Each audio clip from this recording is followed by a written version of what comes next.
Viewers, তোমাদের সকলকেই আমার ইউটিউব চ্যানেলের পক্ষ থেকে স্বাগতম। তো তোমরা যারা যারা চাকরির প্রত্যাশী আছো, যেমন special executive, Tripura police, fire service, rail police এবং জিআরবিটি গ্রুপ ডির অ্যাসপারেন্ট আছো, তো তোমাদের সকলকেই আমার ইউটিউব চ্যানেলের পক্ষ থেকে স্বাগতম। তো তোমরা আশা করি এটাও শুনেছো যে বিগত কয়েকদিনের মধ্যে আমাদের যে টিটিএডিসিতে সাব জোনাল অফিসারের জন্য রিটেন এক্সামের ডেট বের হয়েছে, এবং আমাদের যে টিপিএসসি পরিচালিত ইলেকশন কমিশনের যে এক্সামটা, সেটা প্রিলিমিনারি এক্সামের যে ডেট সেটাও ঘোষিত হয়েছে, এবং আমাদের টেট 2022-এ যারা টেট উত্তীর্ণ হয়েছে তাদের জন্য নিয়োগেরও একটা নিউজ বের হয়েছে। তো আশা করি তোমরা সকলেই এই তথ্যগুলো সম্পর্কে অবগত। কিন্তু আমাদের যে এই জবগুলা, JRBT group D, special executive, Tripura police, fire service, jail police, এখানে কিন্তু অনেক পরিমাণে বেকাররা আটকে রয়েছে। তাদের কর্মসংস্থানের বিষয়ে কেউ কিন্তু মুখ তুলছে না। না তাদের যে ডিপার্টমেন্টের কর্তৃপক্ষের দিক থেকে কোনো কথা উঠে আসছে, না কোনো আমাদের মন্ত্রী মহাশয়দের কাছ থেকে কোনো কথা উঠে আসছে। তো এই সম্পর্কে আজ বিস্তারিত আলোচনা করব যে কেন আমাদের যে চাকরিগুলো আছে সেইগুলো নিয়ে কোনো খবর উঠে আসছে না, বা কেন আমাদের নিয়োগ সঠিক সময়ে হচ্ছে না। আমাদের যে পরে, মানে জেআরবিটি গ্রুপ ডি বা স্পেশাল এক্সিকিউটিভ, সেই চাকরিগুলোর পরে যে চাকরিগুলোর নোটিফিকেশন বের হয়ে গিয়েছিল, তাদের কিন্তু প্রসেসগুলো ঠিকঠাকভাবেই চলছে, বা তাদের পরীক্ষা ঠিকঠাকভাবে নেওয়া হচ্ছে, তাদের ইন্টারভিউ ঠিকঠাকভাবে নেওয়া হচ্ছে, তাদের ডেট বা তাদের কোনো ধরনের ভুল থাকলে সেগুলো ঠিকঠাকভাবে সংশোধন করা হচ্ছে। কিন্তু আমাদের যে প্রসেসিংটা, সেটা কেন এখনো কমপ্লিট হচ্ছে না? আর সেটা এখনো কমপ্লিট কেন হচ্ছে না, এটা আজ 1-2 বছরের কথা নয়, এটা 4-5 বছর ধরে আটকে রয়েছে জিআরবিটি গ্রুপ ডি। এখানে আমাদের স্পেশাল এক্সিকিউটিভ আছে যেটা 3 বছর ধরে ঝুলে রয়েছে। তো এইসব নিয়ে আজ বিস্তারিত আলোচনা করব। তো তোমরা ভিডিওটা সম্পূর্ণ দেখবে এবং ভিডিওটা সকলের মধ্যে শেয়ার করে দেবে। আর তোমরা যারা যারা ভিডিও দেখছো, তোমরা কিন্তু সকলেই চ্যানেলটা সাবস্ক্রাইব করে পাশে থাকবে, কারণ এরকম তথ্য প্রতিদিন তোমাদের পাওয়ার জন্য তোমরা চ্যানেলটা সাবস্ক্রাইব করে পাশে থাকতে হবে। তো এখন আমি বিস্তারিত আলোচনা করছি যে তোমরা সকলেই জানো আমাদের যে জেআরবিটি গ্রুপ ডি আজ প্রায় 4 থেকে 5 বছরের মাথায় লেগে গেল। 2020 থেকে এটা চলছে। স্পেশাল এক্সিকিউটিভ 2022 থেকে। তো এটাও প্রায় 3 বছরের মাথায় আছে। আমাদের Tripura police, fire service, jail police, সেগুলো অনেক আগেই বলা হয়েছিল যে এইগুলো নিয়োগ প্রক্রিয়া সম্পূর্ণ করানো হবে, কিন্তু এই যে চাকরির প্রসেসগুলো এখনো কমপ্লিট করানো হয়নি। অনেকেই হয়তো রিটেন ক্লিয়ার করে, ইন্টারভিউ ক্লিয়ার করে বসে আছে। স্পেশাল এক্সিকিউটিভে ইন্টারভিউ ক্লিয়ার করে অনেকেই বসে আছে, বা ফিজিক্যাল, ত্রিপুরা পুলিশে যারা রিটেন দিয়েছে তারা বসে আছে ফিজিক্যালের জন্য। তো এইগুলা সামনের দিকে এগিয়ে যাওয়ার যে প্রসেসগুলো, সেগুলো নিয়ে কেউই কোনো কথা বলছে না। কিন্তু আমরা জানি যে এই যে চাকরিগুলো আছে, বা তোমরা ফায়ার সার্ভিসই বলো না কেন, জেল পুলিশই বলো না কেন, এইগুলার পিছনে কিন্তু আমাদের, তোমরা প্রায় বলতে পারো যে এই দিকটা দেখলে, বা এই সকল জবগুলো দেখলে, তোমরা প্রায় 50,000-এর মতো বেকার ভাই বোনেরা এখানে আটকে রয়েছে। 50,000 বেকার ভাই বোনেরা কিন্তু আটকে রয়েছে। আর এইগুলাতে কিন্তু শূন্য পদের সংখ্যা কিন্তু প্রচুর। ঠিক আছে, তোমরা জিআরবিটি আর স্পেশাল এক্সিকিউটিভ এবং ত্রিপুরা পুলিশ, ফায়ার সার্ভিস, এগুলো মিলে টোটাল শূন্য পদ 10 থেকে 12 হাজারের মতো হবে, তোমরা এগুলা জানো। তো আশা করি তোমরা বুঝতেই পারছো। তো শূন্য পদের সংখ্যা যদি 10 থেকে 12 হাজার, বা আরো কম করে বললেও এখানে 10-11 হাজার আছে, তো তার পিছনে যে বেকারের সংখ্যা না হলেও 40 থেকে 50 হাজার বেকার আছে।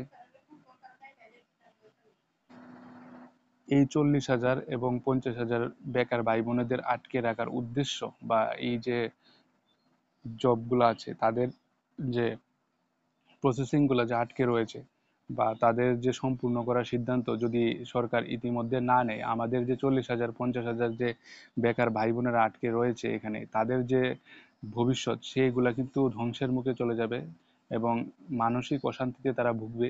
তো আমি এখানে এটাই বলছি যে আমাদের যে 40,000-50 হাজার বেকার ভাই বোনেরা এখানে আটকে রয়েছে, তাদের একটাই উদ্দেশ্য যে তাদের একটা সরকারি চাকরি হবে এবং তারা তাদের জীবনটা খুব সুন্দরভাবে কাটাবে।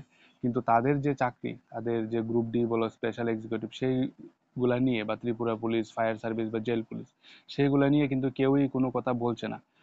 উল্টো দেখা যাচ্ছে যে তাদের পরে যে জবগুলো এসেছিল, সেই জবগুলোর কিন্তু প্রসেসিং খুব ভালোভাবে চলছে, এবং তাদেরকে নিয়ে কিন্তু খুব চর্চা চলছে। কিন্তু তাদের যে জবগুলা, পুরনো যে জবগুলো সেইগুলোর কিন্তু নিয়োগ প্রক্রিয়া নিয়ে কেউই কোনো কথা বলছে না।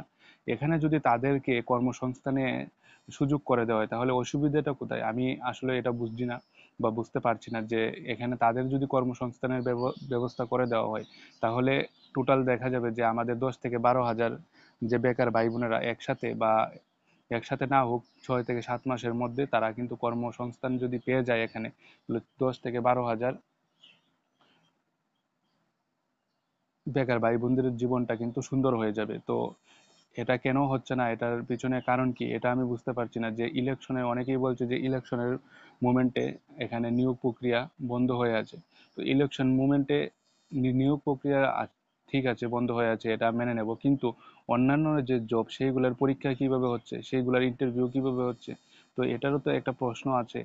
তো এখানে কেউ নিয়োগের কথা বলছে না, তাদের যে ফাইনাল মেরিট লিস্ট সেগুলো পাবলিশ করলেও তারা একটু স্বস্তি পেয়ে যায়। কারণ এগুলা যদি ফাইনাল মেরিট লিস্ট বের হয়ে যায় তো এখানে 10 হাজারের পিছনে প্রায় 10 হাজার শূন্য পদের পিছনে প্রায় 40 হাজারের মতো অ্যাসপারেন্ট আটকে রয়েছে। তারা বুঝতে পারবে যে তারা এখানে কি সফল হয়েছে। যদি এখান থেকে সফল হয়ে যায় তাহলে তো খুবই ভালো, তাদের জীবনটা খুব সুন্দর যাবে। আর যারা সফল হবে না বা যাদের নাম আসবে না ফাইনাল মেরিট লিস্টে, তারা কিন্তু আগামী দিনে অন্য কোনো জায়গায় প্রিপারেশনের চিন্তাধারা করবে এবং তাদের জীবনটাকে সুষ্ঠুভাবে পরিচালনা করার চিন্তাধারা করবে।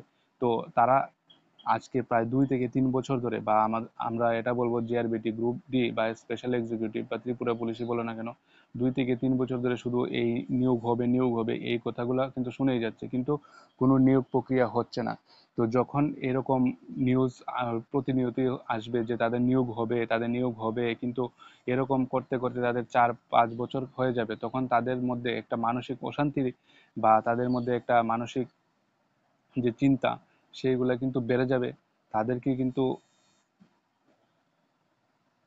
একটা হেনস্থার শিকার হতে হচ্ছে। এটা বলা যায় যে আজকে প্রায় 4-5 বছর ধরে তারা এটাই শুনছে তাদের নিয়োগ প্রক্রিয়া হবে, কিন্তু সঠিক সময় তাদের নিয়োগ প্রক্রিয়া হচ্ছে না।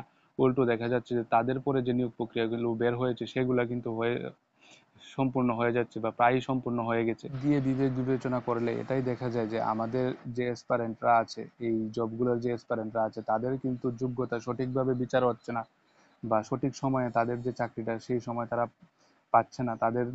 তার জন্য তাদের অনেক আন্দোলন বা বিভিন্ন ধরনের যুদ্ধের পথ বেছে বেছে নিতে হচ্ছে, তাদেরকে মহাকরণে নামতে হচ্ছে, তাদেরকে বিভিন্ন অফিসে যেতে হচ্ছে, বিভিন্ন কর্তৃপক্ষের সাথে দেখা করতে হচ্ছে, অফিসের বিভিন্ন কর্তৃপক্ষের সাথে দেখা করতে হচ্ছে।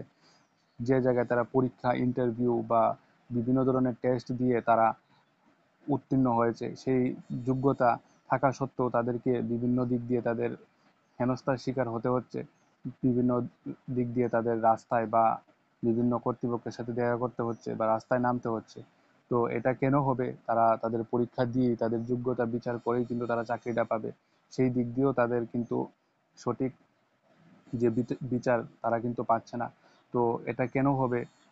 তো মন্ত্রিসভায় তো অনেক সময় এটা বলা হয় যে এই শূন্যপদ আছে, এই শূন্যপদগুলা অতি সত্বরই নিয়োগ করানো হবে, এবং আমাদের যে মাননীয় মন্ত্রী মহাশয়রা আছে তারাও কিন্তু বলে থাকেন যে অতি শীঘ্রই নিয়োগ করানো হবে। তো কোথায় তাদের নিয়োগ? তাদের তো নিয়োগ সঠিক সময় হচ্ছে না।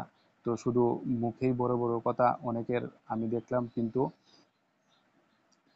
নিয়োগের বেলায় অষ্টরম্ভা বা অষ্টারম্ভা। এটা বলাই যায় যে আজকে একটা নিয়োগ হতে যদি 5 বছর সময় লেগে যায় তাহলে যাদের বয়স ছিল অন্যান্য চাকরির জন্য তারা কিন্তু বয়স উত্তীর্ণ হয়ে যাবে, বা এই চাকরিটা যদি না পায় কোনো কারণে তাহলে তারা অন্য চাকরিতে অ্যাপ্লাই করতে পারবে না। তো শুধু একটা চাকরির আশায় তাদের জীবনটা নষ্ট হয়ে যাচ্ছে। তো সেই দিকটা কেউই বিবেক বিবেচনা করছে না, কেউ কোনো কথা বলছে না, কিন্তু দেখা যায় যে অন্য চাকরিগুলো কিন্তু ঠিক চর্চার বিষয় হয়ে দাঁড়িয়েছে, কিন্তু আমাদের এই JRBT group D special executive, Tripura police, fire service, jail police, এগুলোর কেউই কোনো বিন্দু মাত্র কথা বলছে না যে এগুলা নিয়োগ খুব দ্রুতই হবে বা এগুলা খুব শীঘ্রই ফিল আপ করানো হবে, এগুলা নিয়ে কেউই কোনো কথা বলছে না। তো এখানে এটাই বলার যে আমাদের যে সরকার পক্ষের যে মাননীয় মন্ত্রী মহাশয়রা আছে তাদের কাছে একটা অনুরোধ যে আপনারা অতি সত্বর আমাদের এই জবগুলার বা এই চাকরিগুলার যে শূন্যপদ এগুলা ফিল আপ করে আমাদের বেকার ভাই বোনেদের জীবন বা ভবিষ্যৎ সম্ভাবনাটা খুব সুন্দর করে দেন। এটা আপনাদের কাছে অনুরোধ, আপনারা এটা করতে পারবেন আর এটা আপনাদের দ্বারাই সম্ভব। তো এখানে এটাই বলার যে আমাদের এই বেকার ভাইদের যে ভবিষ্যৎগুলো আছে সেগুলো আপনারা চিন্তা করে দেখুন।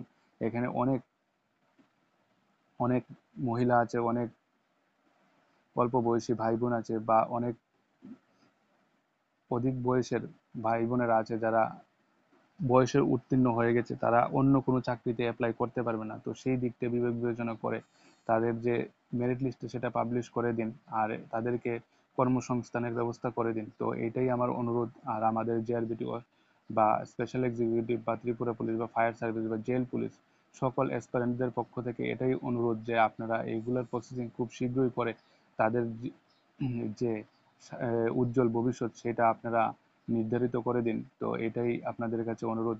আর এখানে বিস্তারিত তেমন কিছু বলার নেই, যে অন্যান্য চাকরির নেই এই চাকরিগুলোরও যাতে একটা সঠিক সুবিচার হয় সেটাই এখানে বলার, আর কিছু বলার নেই। তো তোমরা যারা যারা ভিডিওটা দেখছো, তোমাদের এটাই বলার যে ভিডিওটা যদি ভালো লেগে থাকে তাহলে তোমরা ভিডিওটা লাইক করবে, আর এটা তোমরা সকল অ্যাসপারেন্টদের মধ্যে শেয়ার করে দেবে।